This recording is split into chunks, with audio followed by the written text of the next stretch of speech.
Hello friends, स्वागत है आप सभी का मेरे चैनल एसपीएस में। आइए आज हम लोग अपने टॉपिक पे बात करते हैं।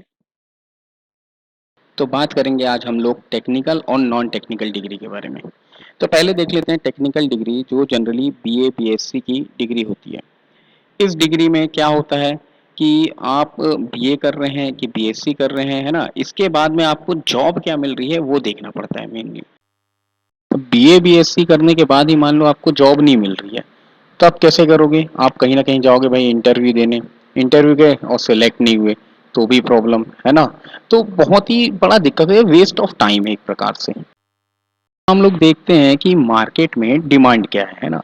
मेनली हमें डिमांड देखनी है भाई, डिमांड किस चीज़ की है। तो उसको देखते हुए अगर हम डिग्री करें तो हमारी डिग्री वेस्ट नहीं होगी।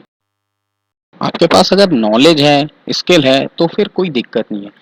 नॉलेज स्किल के बेस में आप काम कर सकते हैं, तो आपके पास नॉलेज होना बहुत ही ज़्यादा ज़रूरी है। नॉलेज आपको किसी बड़े इंस्टीट्यूट से मिल सकता है जहाँ पर से आप पढ़ाई कर लो, है ना? या फिर आप अब बीए करने के बाद में आपको हार्डली कितने 6 से 8 हज़ार की जॉब मिलेगी। तो मतलब बीए नॉन टेक्निकल करने में आपको 6 से 8 हज़ार की जॉब मिलेगी, ज़्यादा मिलनी नहीं है ना। अब डॉक्टर की जो बात है वो हम उस डॉक्टर की जुबानी सुनते हैं, पता एंड वही सेम गोल मेरा भी था। कार्डियोलॉजिस्ट या न्यूरोसर्जन क्या होता है वो सब कुछ पता नहीं था, बट इतना ज़रूर पता था कि भैया अगर एमबीबीएस मिल गया तो समझो डॉक्टर बन गए। बट असली रियलिटी जब एमबीबीएस में आके पता चलती है, भैया 80% से भी ज़्यादा बच्चे फाइनल ईयर तक आते आते ये रियलाइज़ करने लगते हैं कि गलत फील्ड ले लिया। इससे अच्छा तो इतनी मेहनत करके या तो यूपीएससी या आईआईटी ले लेते तो कहीं और।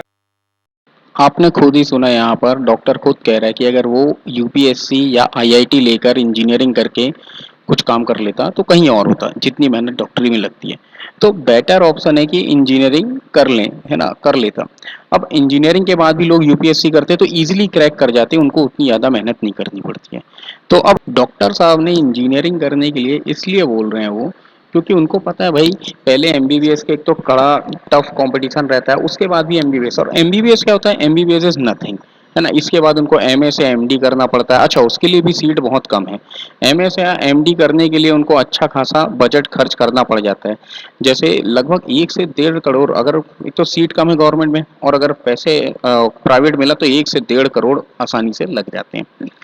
अब यहाँ पर ये चीज़ तो हो गई पैसों की बात, ठीक। अब वहीं इंजीनियरिंग की बात करें तो इंजीनियरिंग क्या होता है, 4 साल पढ़ने के बाद में जो इंजीनियर है वो सोचता है कि उसको सीधा 30 से 40 हज़ार या 50-60 हज़ार या लाखों रुपए का पैकेज लग जाए बिना उसको एक्सपीरियंस के। जबकि यहाँ पर डॉक्टर क्या करते हैं, डॉक्टर प्रॉपर तरीके से वो अपना 5.5 साल में एमबीबीएस कंप्लीट करेंगे, फिर वो इंटर्नशिप के लिए जाएंगे 2-3 साल के लिए किसी डॉक्टर के पास या फिर कहीं गांव वगैरह में जाएंगे। अब ये इंटर्नशिप ये लोग कंप्लीट करते करते इनको टाइम इतना हो जाता है कि ये कमाएंगे कब। फिर इनके बाद दिमाग आता है कि भाई हम एमएस कर लें करके। वहीं इंजीनियर की बात करूं तो इंजीनियर केवल 4 साल में ही सारी चीज आता है, लेकिन अगर वही इंजीनियर 4 साल की इंजीनियरिंग करने के बाद में अगर वो 2 साल वो कहीं पर भी जॉब कर ले within the as a internship, मान के कि भाई इंटर्नशिप करने का भी इनको पैसा मिल रहा है। जबकि यहाँ तो इंटर्नशिप लोग पैसे देकर करते हैं डॉक्टरी के केस में, और यहाँ पर इंटर्नशिप मानकर अगर वो 2 साल कहीं भी कम सैलरी पे अगर जॉब कर लेता है तो उसके बाद उसकी डिमांड मार्केट में काफ़ी हाई बढ़ जाती है, बहुत ही ज़्यादा उसकी डिमांड हो जाती है। तो इस डिमांड को अगर इंजीनियर नहीं समझेंगे जब तक, तब तक नहीं होगा। और होता क्या है कि नहीं, मैं तो इतनी कम सैलरी में ज्वाइन नहीं करूंगा, वो ज्वाइन करता नहीं है। अब जब वो ज्वाइन करता ही नहीं है तो क्या होता है, 1 साल का उसका गैप हो जाता है। और जिसका 1 साल का गैप हो जाता है, 100% सभी कंपनियां उसको लगभग टाटा बाय बाय बोल देते कि भाई हम तुम्हें क्यों रखे, क्योंकि तुम्हारे पढ़ाई के बीच में 1 साल का गैप हो गया। अब वो उसके पीछे रीजन देता है कि मैं सिविल सर्विसेज की तैयारी कर रहा था। तो उनका कहना यही होता है कि अगर आप सिविल सर्विसेज की तैयारी कर रहे थे तो आप उस तैयारी में अगर आपका नहीं हुआ तो मतलब आप हमारे यहाँ क्या काम करोगे। तो ये भी एक उसके लिए डिसएडवांटेज हो जाता है, जो कि वो एक पॉजिटिव थिंकिंग लेकर बोलता है। तो ये नेगेटिव साइड की चल जाता है। तो आफ्टर बीटेक आपको कोई ना कोई जॉब ज्वाइन कर लेना चाहिए। ज्वाइन करने के बाद में आप देखिए 2 से 3 साल बाद आप उसमें अच्छा खासा ग्रो कर रहे हैं। और जितने लोगों ने 3 साल मिनिमम दिया है, 3 साल का एक्सपीरियंस जिन्होंने लिया है, 3 से 5 साल, वो लोग आज अच्छे खासे पैकेज में हैं, उन्हें किसी प्रकार की जॉब की अपॉर्चुनिटी कमी नहीं है। तो इंजीनियरिंग में मैं देख रहा हूँ कि जॉब की कमी नहीं है, इजिली वेल सेटल्ड आदमी हो जाता है। कम से कम इतना तो हो जाता है कि हाँ, हम कुछ ना कुछ कर सकते हैं। वहीं बायो लेने के बाद में अगर बच्चा 12th में बायो लेता है तो बायो लेने के बाद में उसके पास में ऑप्शन ही नहीं बचते हैं कुछ। आइदर वो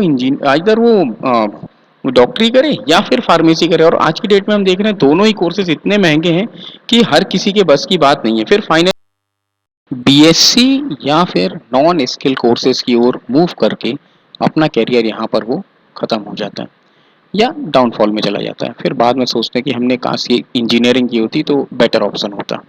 तो बेस्ट है इंजीनियरिंग ऑप्शन। Thank you.